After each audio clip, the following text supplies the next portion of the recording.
Olá, boa noite. Bem-vindo ao Plantão da Saúde Coronavírus desta sexta-feira. Hoje vamos falar ao vivo por Skype com o advogado e jurista Carlos Ari Sunfeld, que também é presidente da Sociedade Brasileira de Direito Público.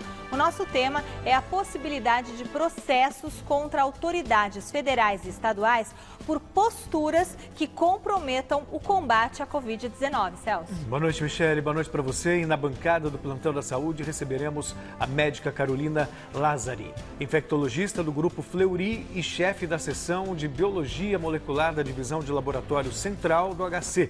Com ela, vamos tratar dos testes inéditos para a detecção do novo coronavírus. E ainda nesta edição, Guarulhos, segunda maior cidade do estado de São Paulo, contraria governo e antecipa a abertura do comércio não essencial.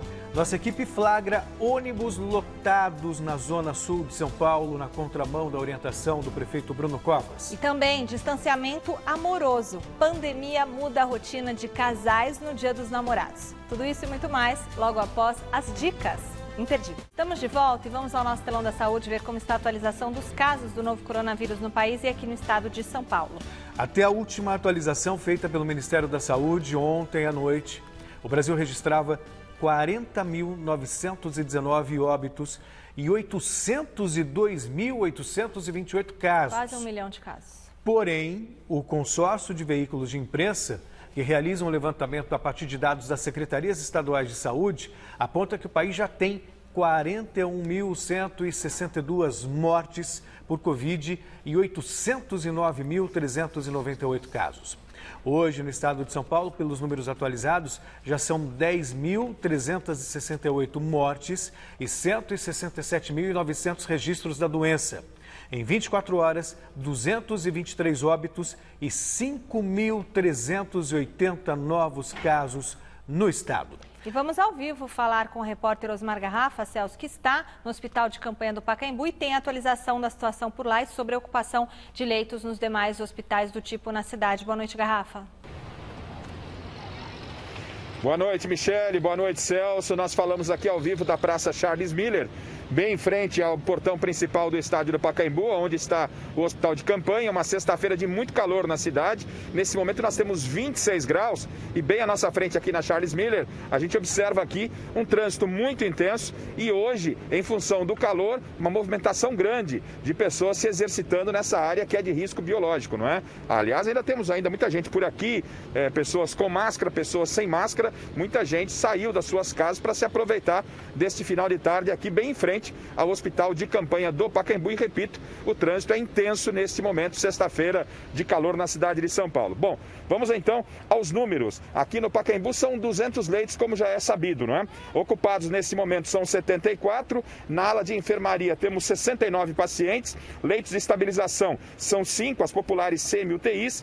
Transferências com casos agravados no Pacaembu foram 2 nas últimas 24 horas. Altas tivemos 9 e nenhum óbito registrado no Pacaembu. No AMB, 1.800 leitos, nem todos ativados, ocupados.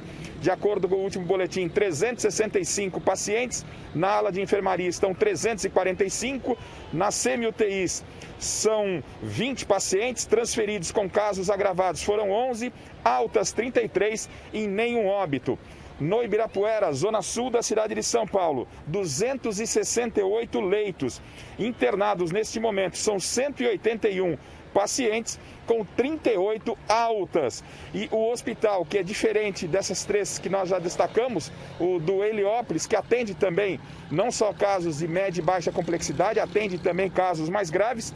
Lá no Heliópolis nós temos 200 leitos.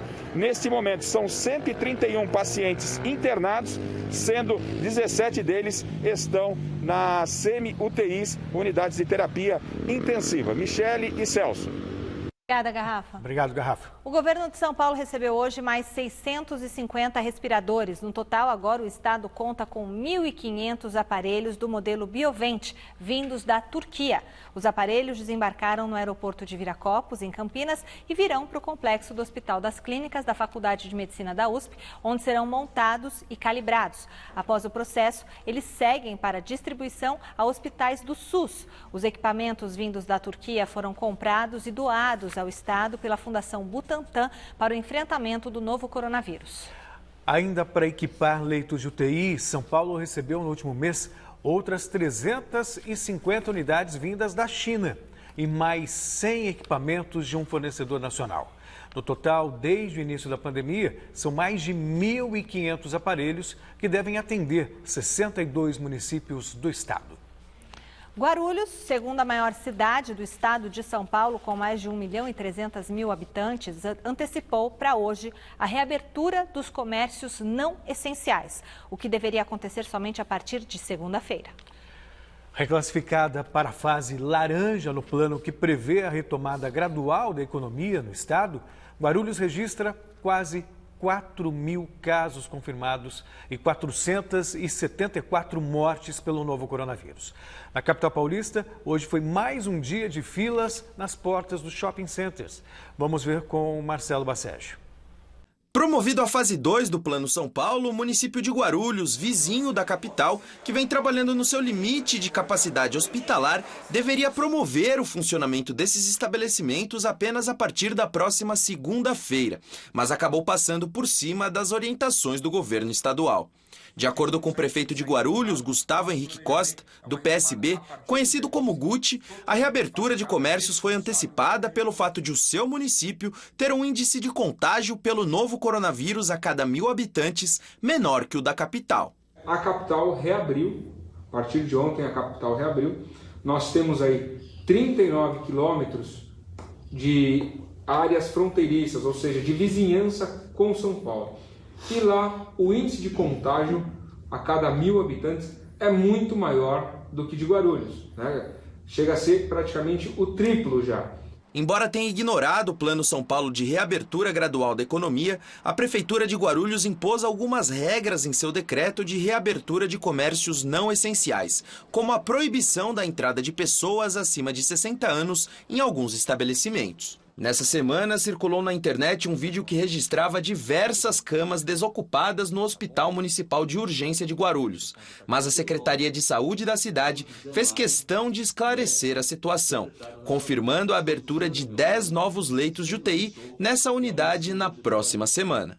Um imbecil anônimo, de forma sorrateira, entrou no hospital HMU e está rodando um vídeo pela internet onde ele mostra leitos desocupados, ainda encapados. Só que esse imbecil anônimo precisa saber, imbecil anônimo, que esses leitos são os leitos que vão ser prontos para a semana que vem e já estão lá. Aliás, os respiradores chegaram ontem. A reabertura de comércios não essenciais vem preocupando as autoridades. Ontem, aglomerações se formaram nas portas de shopping centers, que podem funcionar entre 6 e 10 da manhã ou entre 4 da tarde e 8 da noite. E nesta sexta-feira, Dia dos Namorados, a situação não foi diferente. O senhor tem medo, algum receio de ser contaminado pelo novo coronavírus à medida que aglomerações se formam para entrar no shopping? Com certeza, por causa da família, né? Família tem família em casa, filho, mulher. É para levar para casa, o mal para casa, entendeu? Nesta semana, o diretor do Instituto Butantan e membro do Centro de Contingência do Coronavírus do Governo de São Paulo, Dimas Covas, criticou a flexibilização da quarentena em um webinário promovido pela USP ao lado de outros pesquisadores. Ele chamou a reabertura de precoce e disse que nenhum epidemiologista ou especialista concordaria com a reabertura diante de uma curva em ascensão. Ontem, o estado de São Paulo bateu a marca de mais de 10.000 mortes por causa do novo coronavírus. Mesmo dia em que foi anunciado um acordo para a fabricação de uma vacina contra a doença pelo Instituto Butantan em parceria com um laboratório chinês. Mas, ao ser questionado sobre suas declarações, Dimas Covas recuou. Participei de uma conferência científica no Instituto de Estudos Avançados da USP. E lá foi discutido, tinha lá o Drauzio Varela, tinha outros professores, outros epidemiologistas. Então, veja, o contexto que eu mencionei não foi esse contexto que você mencionou. Em nota, a Secretaria de Saúde do Estado informou que a quarentena em São Paulo foi prorrogada até 28 de junho e que as decisões do governo em relação à abertura lenta e gradual da economia, respeitando 5 diferentes fases, são pautadas por manifestação do Centro de Contingência, formado por 18 especialistas, e que as opiniões pessoais dos seus integrantes podem divergir, mas a decisão que prevalece é a do colegiado. É uma falta de respeito falar que existe quarentena com esse mundaréu de pessoas nas ruas e nos shoppings. Michele. É o jeitinho brasileiro, Celso. E com a abertura de shoppings e do comércio de rua, os ônibus seguem lotados na capital paulista. No início da semana, o prefeito Bruno Covas chegou a ameaçar demitir o secretário de Mobilidade e Transportes, Edson Caran, caso o problema não fosse resolvido até hoje. É verdade, Michele, e pelo que nossa equipe apurou nas ruas da Zona Sul de São Paulo, não foi mesmo. Motoristas e passageiros com quem conversamos confirmam que a aglomeração tem sido frequente. Então vamos embarcar no busão com o repórter José Paes. Esse era o cenário às 7h30 da manhã no terminal Grajaú, na zona sul de São Paulo. Filas e aglomerações já fazem parte da rotina de quem mora no bairro. O distrito lidera o índice da prefeitura de pessoas fora de casa durante esse período de pandemia. O Natan depende do transporte público todos os dias e percebeu o aumento de passageiros em relação ao início da quarentena. Você tem feito alguma viagem em pé? Sim, essa semana sim, mas um mês atrás não estava não. Mas esse mês, quando abriu esse mês, sim, começou a mudar. Lotado? Isso, deu um pouquinho de enchida assim. A administração municipal tem recomendado a circulação dos ônibus apenas com passageiros sentados para evitar a aglomeração. Mas não foi isso que se viu durante toda a semana, nem hoje pela manhã na Zona Sul, quando vários ônibus passaram assim, com pessoas em pé, bem próximas umas das outras. Alguns motoristas não deixam entrar todo mundo, mas a maioria das vezes é em pé sim. Toda vez que eu pego, às vezes que nós pegamos no ponto final, a gente vem sempre sentado, mas às vezes o ônibus está muito lotado. Para voltar, às vezes. Aí volta em pé? Aí volta em pé. Se sente seguro, Francisco? Eu não sinto seguro não. Tá com medo de pegar a Covid, né? É, tá muito medo. Vale lembrar que na última segunda-feira, o prefeito Bruno Covas ameaçou demitir o secretário de Mobilidade e Transportes, Edson Caran, caso essa situação não fosse resolvida até hoje. O secretário municipal de Transportes havia me dito que garantia que nessa semana não haveria passageiro em pé. Se até sexta-feira ele não conseguir fazer isso, a partir da segunda é outro secretário que vai tentar fazer isso. Eu estou aqui nesse ponto de ônibus, pertinho do terminal Grajaú. Eu tenho que sair daqui hoje, essa é a minha missão, e chegar lá no terminal Jabaquara para encontrar minha equipe operacional. Eu vou pegar a linha 675G10, serão 45 paradas, uma viagem de 1 hora, 1h20. Só resta saber agora se eu vou conseguir ir sentado, seguindo as orientações da prefeitura. Às 7h50 veio o ônibus que eu precisava, mas o motorista passou direto, respeitando a orientação de só parar se o coletivo tiver bancos livres. Eu consegui pegar a condução para o meu destino às 8h06 e fui em pé, junto com vários outros passageiros, tanto antes quanto depois da catraca. Eu acho assim, a gente não está seguro em andar nos ônibus, porque está muito cheio os ônibus, né? Eu acredito que a gente corre o risco de ser contaminada. Olha, quantas pessoas em pé, tudo junto, dentro de um só ônibus, né? O ônibus só ficou vazio depois de longas 24 paradas e permaneceu assim até o ponto final. Agora são 9h10 da manhã, eu acabei de chegar aqui no terminal Jabaquara. A minha viagem durou aí 1 hora, 1h05 minutos. Eu encontrei aqui a minha equipe, o cinegrafista Márcio Gabriel, o operador de áudio Osmar Menezes. E o movimento aqui, pelo que eu estou vendo no terminal Jabaquara, é bem menor do que aquele que a gente viu lá no terminal Grajaú. Então a gente vai aproveitar esse momento aqui tranquilo para bater um papo com os motoristas e também com os cobradores. Como não era mais o horário de pico, os profissionais do transporte público tiveram um tempinho extra para conversar com a nossa reportagem. E todos foram unânimes em dizer que é impossível cumprir a sugestão da prefeitura de rodar apenas com os passageiros sentados. Não, esse procedimento não procede. Não tem como o motorista pedir isso aí, né? A gente trabalha em transporte coletivo, então não tem como você barrar o passageiro. No horário de pico já é mais complicado, né? Aí a gente não tem controle exato das pessoas. Chegar para a pessoa, você não pode subir porque tem lotação de banco, infelizmente você não pode fazer isso. O impasse entre cidadãos, poder público e quem trabalha nos ônibus parece que vai longe. Pra gente, no dia a dia, é respeitar o que diz a plaquinha amarela e torcer para isso tudo terminar o mais rápido possível.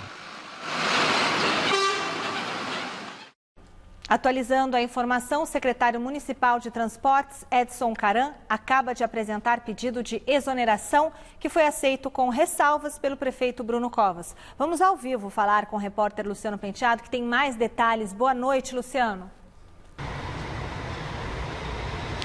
Boa noite, Michele, Celso, a todos do Plantão da Saúde.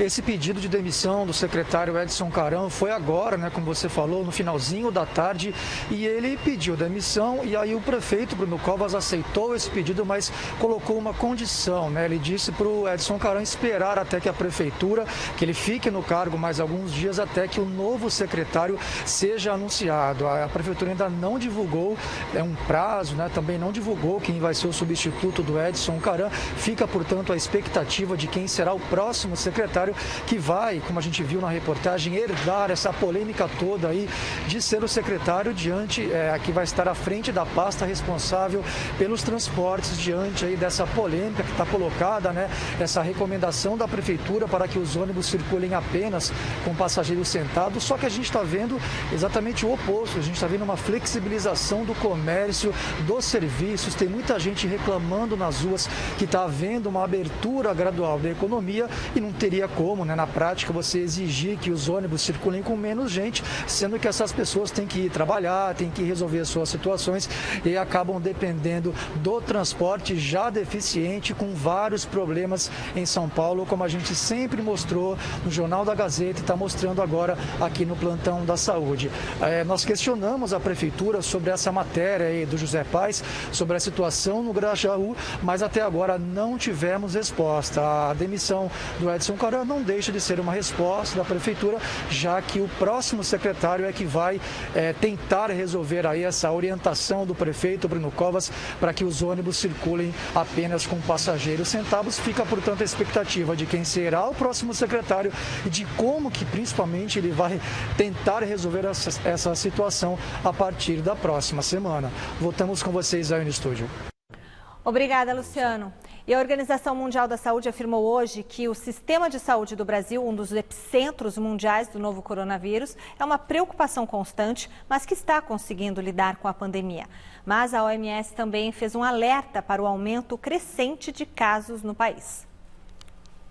O diretor do programa de emergências da entidade, Mike Ryan, não há indícios de um esgotamento nos leitos de UTI disponíveis no Brasil. Poucos estados têm mais de 80% de ocupação de leitos. Mas é claro que o Brasil está sofrendo uma pressão em suas UTIs.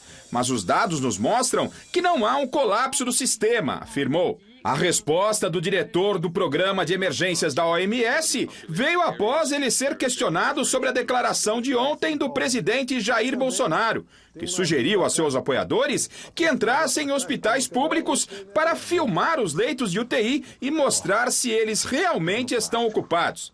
Muita gente está fazendo isso, mas mais gente tem que fazer para mostrar se os leitos estão ocupados ou não, tá? Se os gastos são compatíveis ou não, tá? Isso nos ajuda.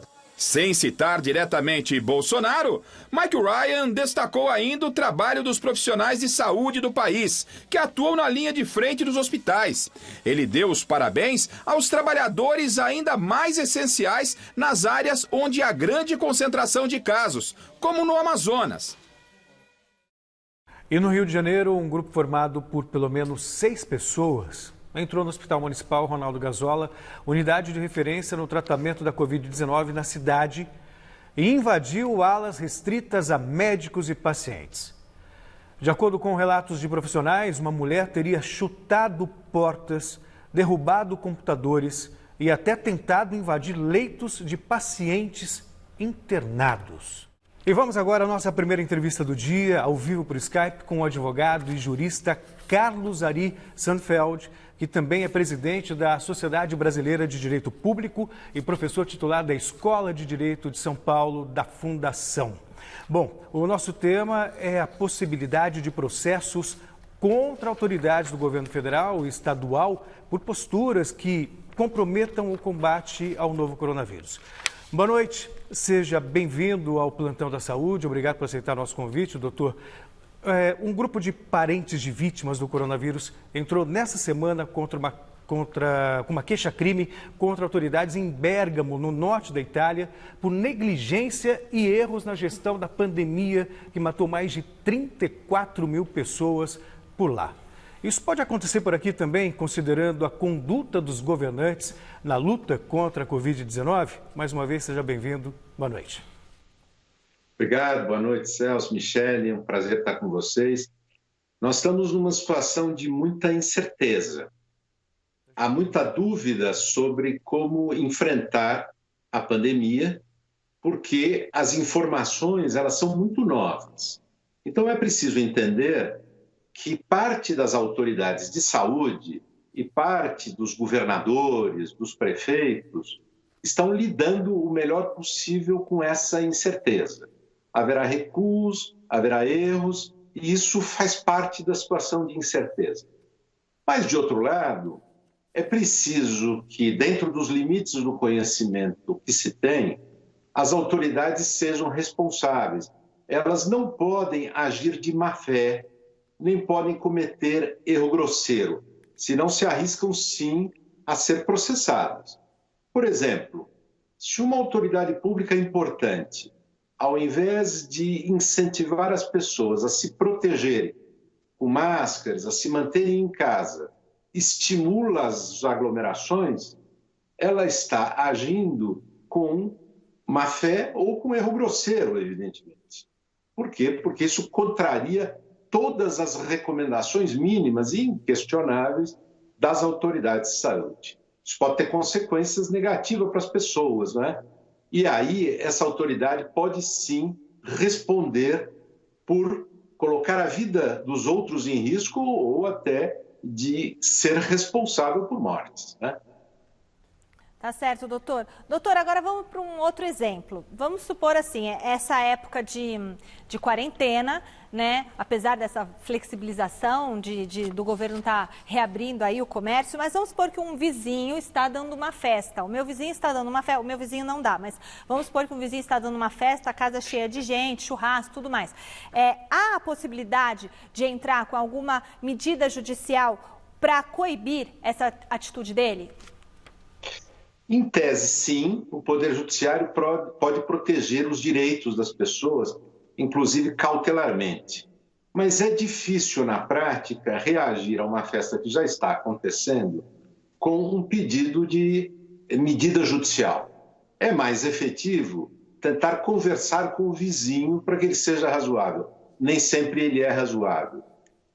No limite, a autoridade policial pode ser chamada para que ela aborde o vizinho e tente convencê-lo a parar de colocar a vida dos seus próprios convidados e familiares em risco. Há muita gente que não conhece as informações e recomendações básicas, e a polícia pode ajudar nisso. A polícia não é só para prender, a polícia é também para orientar as pessoas que não têm um mínimo de informação ou não as levam a sério, né? Doutor, se o senhor me permite, eu vou ler aqui agora um post do ex-ministro Luiz Henrique Mandetta, agora há pouco, agora à tarde. O ex-ministro escreveu o seguinte: quantas 800 mil casos confirmados, 41 mil vidas perdidas. A atitude tola foi responsável? A realidade inflada, ainda querendo maquiar? Cuidado, a morte está na espreita e na conta dos incautos. Reflita e reze. Quando ele diz que está na conta dos incautos, pelo que a gente vê hoje, tem base legal para um processo. Quem perder alguém da família mediante a conduta das nossas autoridades contra a Covid-19? No quadro que nós temos hoje. Veja, nós temos muitos níveis de poder no Brasil. Municípios, estados e a União. Todos deveriam agir de maneira coordenada. E o SUS existe para isso. O governo federal deveria fazer uma coordenação, divulgando inclusive as informações que são essenciais para a tomada das decisões nos municípios e nos estados, e também para que os cidadãos se convençam da necessidade de se proteger. Então, há atitudes diferentes. Prefeitos e governadores estão agindo de uma maneira mais incisiva, com medidas duras, inclusive, para evitar que a epidemia saia totalmente do controle. Já o governo federal tem uma atitude diferente. O presidente da República, desde o início, ele despreza as recomendações das autoridades de saúde e ele, inclusive, toma atitudes que colocam em risco as pessoas que o cercam mais diretamente e os seus admiradores. Ele, com certeza, está se arriscando juridicamente, com a peculiaridade de que o presidente da República, para ser punido por eventual responsabilidade no aumento da pandemia, terá que ser questionado ou no Congresso, com processo de impeachment, ou no Supremo Tribunal Federal, com aprovação, autorização prévia do Congresso, num processo penal. Mas sim, o presidente da República tem tido uma atitude que o sujeita a risco. Governadores e prefeitos têm um comportamento bastante diferente disso.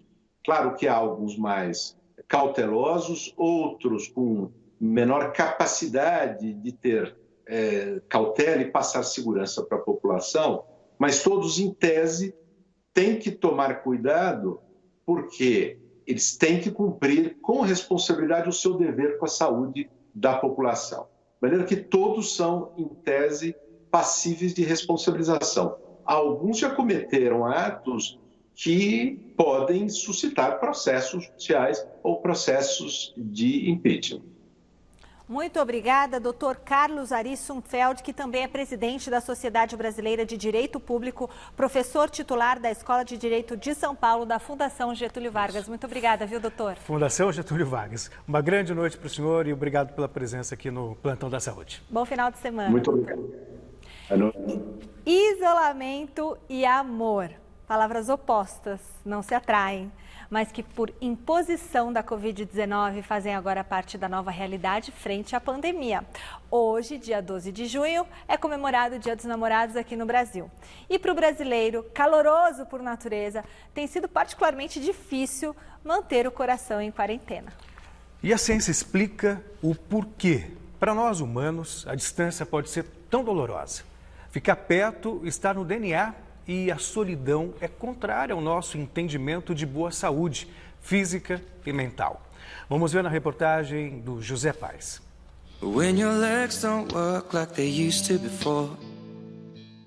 Ficar pertinho para Marina e para o Estevam durante essa quarentena só se for assim, telinha com telinha do computador. Os pais deles fazem parte do grupo de pessoas mais vulneráveis ao novo coronavírus e, como medida de precaução, o casal de namorados decidiu não ter contato físico por enquanto. Até as chamadas de vídeo são em doses homeopáticas. E a Marina explica o porquê. Porque dá mais saudade ainda, então a gente acaba mandando mais mensagem, porque o vídeo dá tanta saudade. Agora, por exemplo, eu tô vendo nele que eu tô morrendo de saudade. É claro que é bem diferente, porque antes ficavam 3, 4 dias, só que aí a gente se via, matava a saudade, e aí voltava à rotina normal. Então eu acho que a tecnologia ajuda muito a gente, mas tá difícil sem esses dias de encontro, né? A Marina e o Estevam namoram há 2 anos e meio e não se veem presencialmente desde o dia 16 de março. Tempo suficiente para que esses jornalistas esportivos exercitassem a criatividade para ficarem juntos. Juntos entre aspas, é claro. A gente já teve a fase de ficar lembrando quais são os 10 melhores goleiros que você vê na sua cabeça. A gente já teve a fase de assistir série junto, mas separado, né, assim, e comentando alguns episódios. A gente já teve a fase também de assistir vídeos separados, assim, no YouTube, e a gente comentar os pontos principais que cada um encontrou. Já teve de tudo nessa quarentena, assim, né? Essa distância que vem atingindo muitos casais durante esse período de isolamento social já ganhou um nome diferente por parte da população. É a mistura de 2 palavras, carência e quarentena. O novo termo é a quarentena. E não é nenhum exagero. Quem ama quer toque e a ciência conta pra gente o motivo. I hate to do O bem-estar nos relacionamentos é fundamental para que o ser humano perpetue a espécie. Nós somos intensamente sociáveis e, segundo especialistas, a abstinência de contato físico pode influenciar no nosso humor, no nosso sono e até no nosso tempo de vida. A solidão prejudica inclusive o sistema imunológico humano, que pode ficar mais vulnerável a infecções. Pensando na nova dinâmica dos relacionamentos, um estudo feito pela Universidade de Harvard, nos Estados Unidos, sugere o uso de máscaras de proteção durante o sexo. A facilidade do contágio pelo contato físico tem separado as pessoas. Como é que a gente vai começar a se relacionar novamente? A gente vai ficar com medinho de dar beijo na boca, até que tudo seja liberado, a vacina seja liberada também. Quer dizer, isso tem muito tempo. Eu acredito que, dependendo da pessoa que você está se relacionando, mesmo em casa, existam certas precauções que precisam ser tomadas. A Organização Mundial da Saúde está entre as instituições que fazem um alerta. Para os seres humanos é essencial que a vida seja um equilíbrio entre família, trabalho, lazer e sexo. Estudos comprovam que a gente precisa de algum tipo de prazer para ser feliz. As atividades que liberam essa sensação no nosso cérebro são fundamentais num período de incertezas como agora.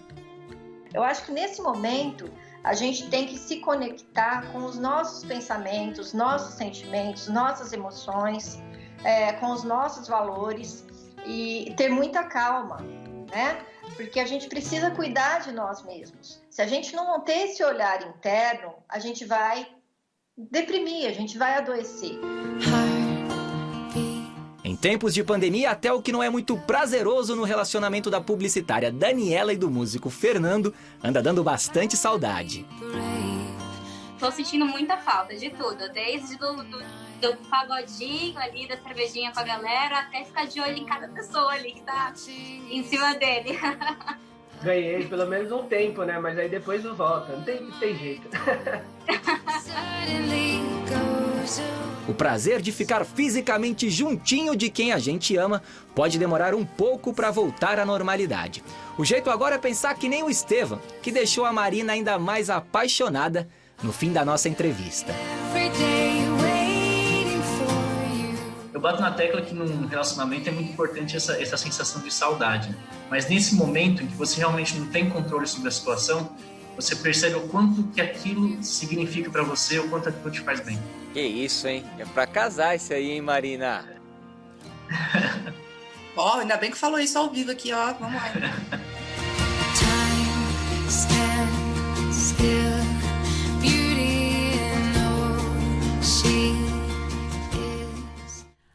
Ai, Marina e Estevam, que casal mais lindo. Agora é para casar. Casem logo e acabem com a quarentena e vivam felizes para sempre. Vocês merecem. A corrida por uma vacina eficaz e segura contra a Covid-19. Uma pesquisa do laboratório norte-americano Moderna conseguiu aí evidências de que uma dose pode fornecer proteção contra o novo coronavírus sem risco para o desenvolvimento de outras doenças. Principal empecilho até agora para muitas vacinas que estão em estudo, Celso. Mas segundo dados preliminares do Instituto Nacional de Alergia e Doenças Infecciosas dos Estados Unidos, os resultados com camundongos não são garantia de que haverá sucesso em humanos. A vacina ainda está sendo testada em voluntários saudáveis. O estágio final de testes vai envolver 30 mil pessoas no mês que vem. Ai, que bom que já é no mês que vem, assim a gente já sabe logo o que vai dar isso, né? E para a nossa segunda entrevista do dia, nós recebemos aqui na bancada do Plantão da Saúde a médica doutora Carolina Lazzari, infectologista do Grupo Fleury e chefe da seção de Biologia Molecular da Divisão de Laboratório Central do Hospital das Clínicas. Doutora, seja muito bem-vinda aqui ao nosso programa. Com a doutora nós vamos abordar aí, tratar do teste inédito para detecção do novo coronavírus elaborado pelo Grupo Fleury. Doutora, boa noite novamente. Obrigada por voltar a participar aqui do nosso Plantão da Saúde. Acho que da outra vez você participou por Skype, não? Foi aqui? Acho que sim, acho que foi por Skype. Foi por Skype, então tá bom, porque se foi aqui, foi algum dia que eu não estava, né, Celso? Que eu não ia me esquecer da doutora. Agora, doutora, eu pergunto para a senhora o seguinte, como que é feito e como que foi desenvolvido esse teste inédito para a detecção da Covid-19 elaborado pelo Fleury? Eu fiz um lá no Fleury, que é o PCR, no drive-thru, não saí do carro, né, colocar o cotonete no nariz, tal, tranquilo, super rapidinho. Esse é um outro teste? É um outro teste. A maneira de colher é a mesma, porque assim como a PCR, é um teste que detecta diretamente o vírus. Então, para fazer isso, não dá para ser no sangue, por exemplo, tem que ser numa amostra da via respiratória. Então, do mesmo jeito que você fez lá para a PCR, que é um cotonete comprido, mais fininho, que entra pelo nariz e vai até lá no fundo. Até 15 anos. Exatamente. Para pegar uma amostra, como se fosse um raspado da mucosa das vias aéreas, esse teste faz o mesmo tipo de coleta, colhe o mesmo tipo de amostra, mas ele detecta uma parte diferente do vírus quando comparado à PCR. A PCR, ele detecta o material genético do vírus, os genes do vírus. Então, isso é importante porque, como ele está direto indo procurar alguma coisa que está contida no vírus, ele consegue detectar já nos primeiros momentos dos sintomas, já na primeira semana de doença. Esse teste novo é feito por uma técnica que não é o material genético, são proteínas do vírus, é como se fossem os tijolinhos que compõem a partícula do vírus, o vírus em si. Qual que é a vantagem em relação à PCR? Esse material genético é um material que se degrada muito rapidamente. Então, se a amostra não estiver muito congelada, muito refrigerada, ela pode se perder, né, essa molécula, e não conseguir mais ser detectada. Já o novo teste, a proteína é muito mais estável, até em temperaturas menos congeladas, menos frias, e com isso a amostra fica estável para a detecção do vírus por muito mais tempo. Em quanto tempo sai o resultado? O PCR são 2 dias, né? Isso. E esse novo teste? Esse teste também a gente está mantendo em 2 dias. 2 dias é o prazo que a gente coloca, porque pode ser que precise repetir alguma amostra, então a gente deixa em 2 dias, mas em geral saem até menos do que isso. Legal. Agora, doutora, a gente sabe da importância dos testes até para traçar uma estratégia de combate à doença. E o Brasil, infelizmente, é um dos países que menos testam para a Covid. A proporção é de 2 para 100 mil, enquanto em Portugal, por exemplo, eram 86 testes para 100 mil. Até que ponto isso mascara demais a realidade ou nos deixa no escuro no combate à pandemia? São dois, 3, vários aspectos importantes. Eu costumo citar, o que eu acho que são os mais importantes disso, primeiro que a gente sabe que esta é uma infecção que é transmitida mesmo antes de apresentar os sintomas. Então, quando você começa os sintomas, você já tem a eliminação do vírus na fala, na tosse, no espirro, ou quem está sem sintomas, às vezes não está tossindo, não está espirrando, mas só de falar, você já elimina o vírus, às vezes até 2 dias, 3 dias antes de iniciar os sintomas. E aí o que acontece? Se você não testa as pessoas de uma maneira ampla, você deixa escapar essas pessoas que já estão eliminando o vírus e você não atua diretamente na cadeia de transmissão. Você consegue isolar aquelas pessoas que estão com sintomas, mas deixa circulando por aí aquelas que estão sem sintomas, mas também transmitem o vírus. Então, isso é uma coisa importante. Muitos desses países que testaram muito faziam o quê? Se você está com sintoma, confirmei a doença em você, eu testo todo mundo que mora na sua casa e todas as pessoas próximas do seu trabalho. No meio dessas pessoas sem sintomas, eu encontro mais algumas que estão transmitindo e isolo também. Então, a intervenção na cadeia de transmissão é muito mais eficiente. E a outra coisa é que, sem saber exatamente como o vírus está circulando na população, fica difícil até planejar para onde vai o recurso e quais as intervenções que a gente precisa fazer. Então, nós estamos numa fase no Brasil que a gente testa só quem interna, só quem fica mais grave, e principalmente na rede pública. Os laboratórios privados ainda conseguem oferecer de uma maneira mais ampla, mas depende da pessoa ter o acesso ao convênio, ou ter o dinheiro para pagar. Então, o que acontece? Você acaba sabendo um número muito menor dos casos do que aqueles que realmente acontecem, porque você vê a ponta do iceberg quando você testa só os graves. E os que estão transmitindo mesmo na comunidade, que são os que estão em casa, estão trabalhando e etc., porque não estão graves, passam sem diagnóstico. Então, o ideal seria ter um teste para toda a população. São quantos, Celso? 220 milhões de brasileiros? Não, isso eu acho que é impossível testar todo mundo. Seria impossível. Mas o ideal, e aí eu gostaria até de saber de você, doutora, porque a gente está vendo aqui em São Paulo flexibilizando, por exemplo, e com a doença ainda sem ter chegado no pico. O ideal seria que essas pessoas que estão saindo fossem testadas, não? E mais de uma vez por semana, porque hoje pode dar negativo, mas amanhã pode dar positivo e ela continua a ter. Isso. Existem... Mas e o preço desse teste? Porque o PCR estava R$ 470.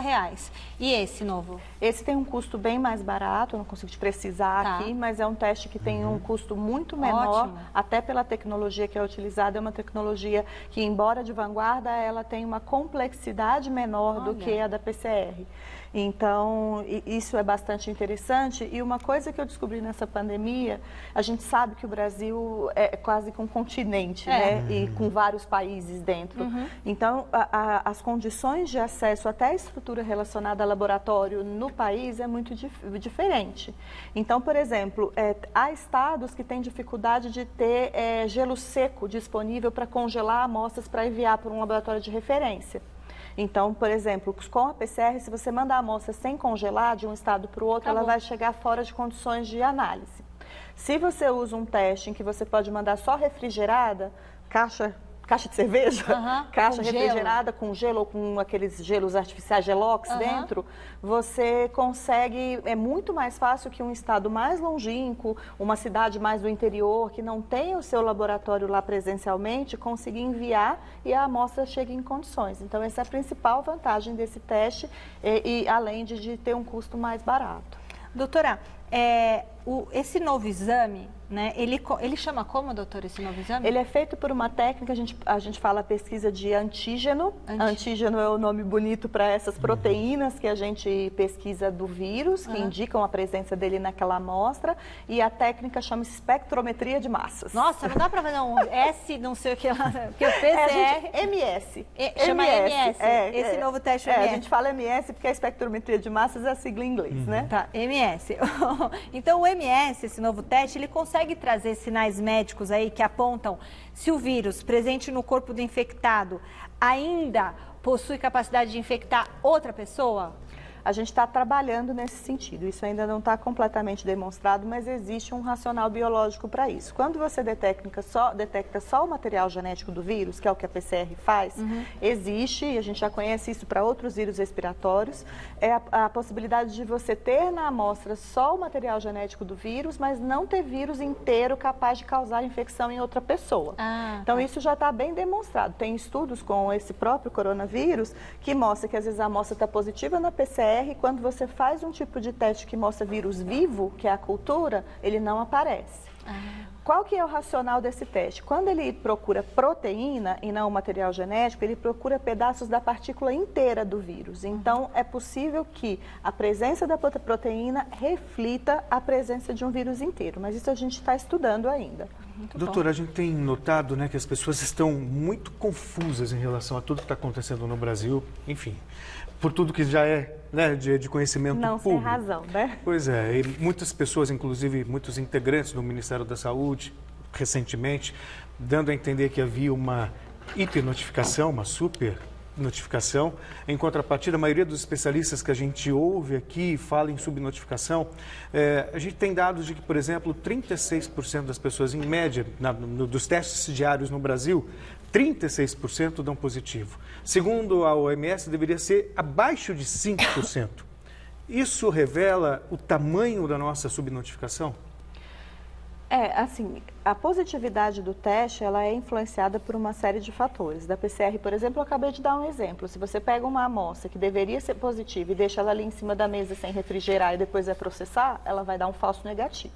Então, tem uma série de coisas nas nossas estruturas, até dessa dificuldade de transporte, etc., que podem influenciar na positividade dos testes quando a gente fala de PCR. Agora, em termos da notificação, tem também um monte de fatores envolvidos nisso que levam a gente a crer, ter bastante subsídio para dizer que realmente a gente conhece menos casos do que acontecem. Primeiro porque a gente só testa quem está grave. E a gente sabe que 80% das pessoas não fica grave. Então, toda essa gente não está entrando como caso confirmado. Para pessoas não graves, só com sintomas de gripe, é testado somente uma amostragem, que a gente fala das unidades sentinelas. Nem todo mundo chega a procurar atendimento, porque às vezes os sintomas são muito leves. A notificação, às vezes, não acontece em tempo real, entre a pessoa ter a doença e chegar o dado onde ele vai ser tabulado. Então, tem várias situações que contribuem com essa questão de que os casos conhecidos pelas agências de saúde pública serem em número muito superior àqueles que realmente estão acontecendo. Muito obrigada, doutora Carolina Lazzari, infectologista do Grupo Fleury, nossa médica infectologista, médica-chefe da seção de Biologia Molecular da Divisão de Laboratório Central do Hospital das Clínicas. Doutora, muito obrigada pela sua participação aqui no programa. E seja sempre bem-vinda. Eu que agradeço o convite, estou sempre à disposição. Volte sempre, viu, obrigada. Bom, agora nós vamos ao nosso giro de notícias, falar sobre o impacto do novo coronavírus no esporte.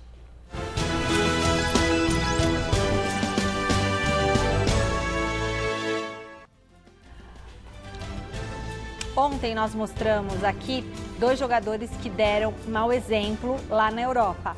Hoje o destaque é para um atleta que está contribuindo para atender milhares de famílias em condição de vulnerabilidade social em decorrência da crise provocada pelo novo coronavírus. O jogador Marcus Rashford, do Manchester United e da seleção inglesa, anunciou que conseguiu bater a meta de arrecadação de fundos para a associação FareShare.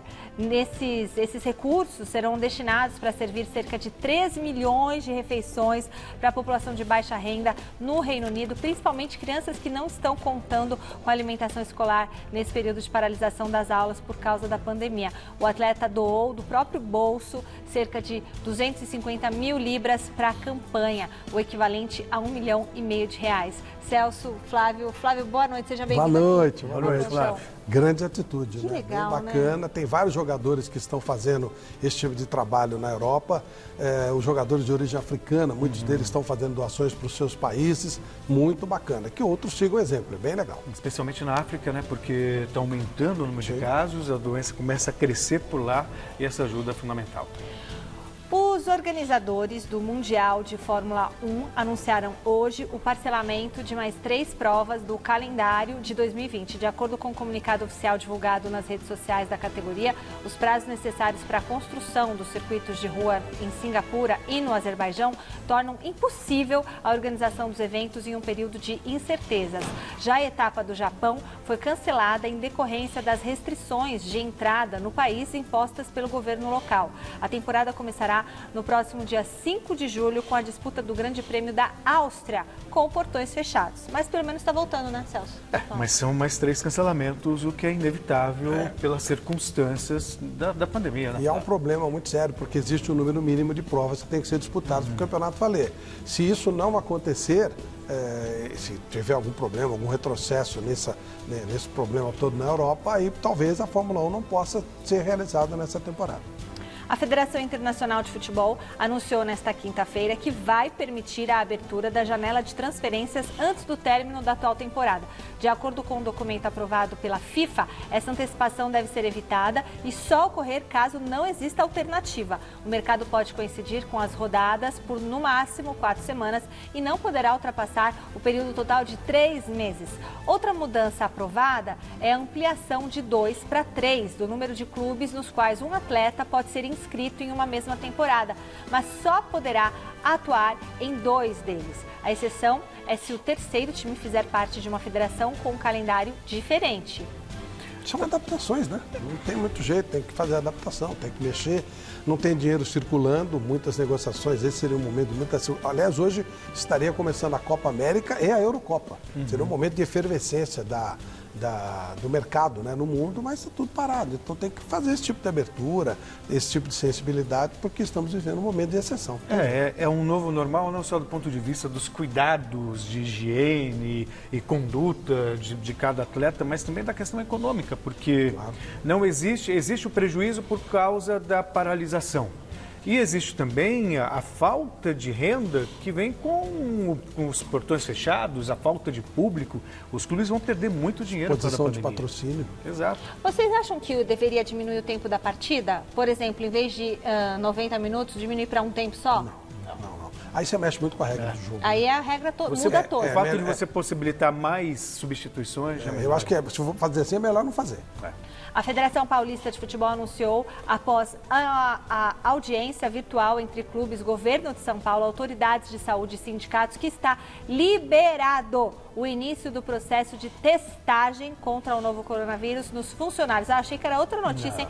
O Corinthians já iniciou a bateria de exames para a equipe de apoio e a partir da próxima segunda-feira, todos os times deverão realizar testes da Covid-19 nos atletas e demais envolvidos na prática do futebol. As inspeções devem durar 3 dias, enquanto será marcada nova reunião para análise e definição das autoridades estaduais da área de saúde sobre os protocolos de segurança para eventuais e futuras liberações dos treinos. Todos nós queremos, penso que o Flávio também, a volta do futebol. Só que essa volta ela tem que ser em acordo com o controle da pandemia. Não adianta precipitar nada, né, Flávio? Sim, esses protocolos eles estão prontos. Até tive acesso ao protocolo da CBF, é rigoroso, baseado na somatória de alguns lá da Europa. Só que lá eles fizeram quando a pandemia estava diminuindo, né? Esse é o problema. Agora aqui, eu sei lá que raio eles vão fazer, mas tá tudo sendo liberado. Futebol também, de repente, vai ser liberado mesmo que não seja o momento ideal. Eles falam que se lá está voltando, aqui também pode voltar, mas são situações Só que lá eles atingiram um pico, claro. Diferentes. Olha, e falando em retomada das atividades, a bola acabou de voltar a rolar no futebol italiano com a definição do primeiro time finalista da Copa da Itália. Depois de um empate por 1-1 no primeiro jogo da semifinal, lá no dia 13 de fevereiro, hoje a Juventus conseguiu a classificação ao empatar por 0-0 com o Milan em Turim. A vaga foi definida graças ao gol marcado fora de casa. A outra semifinal acontece amanhã entre Nápoles e Inter de Milão. Eles abriram o calendário italiano com exatamente esses jogos da Copa, mas pega para valer a partir da semana que vem. Mas importantes, são clássicos importantes. A Itália foi muito massacrada pelo Covid. A Espanha que também volta amanhã. Então esses dois países agora já estão sentindo segurança para voltar. A Inglaterra também se preparando para a volta agora. Dia 17. Exatamente, na segunda quinzena de junho. Mas é bom a gente destacar, para quem está com muita saudade do futebol, assim como nós estamos, esses países só estão voltando com o futebol porque a pandemia foi controlada e ainda tem uma série de cuidados para evitar uma segunda onda, uma realidade totalmente distinta do que a gente está vivendo aqui, infelizmente. Bom, domingo tem um Mesa Redonda especial, Flávio Prado. Vai ser lindo. Qual é o tema? Garrincha, o jogo da gratidão do Garrincha. Vamos falar da vida do Garrincha, tudo que aconteceu com ele, a glória do Garrincha e o declínio dele. Que foi tem uma entrevista exclusiva sua com o Garrincha. Fiz 12 minutos de entrevista com o Garrincha. É a maior entrevista que existe registrada com o Garrincha.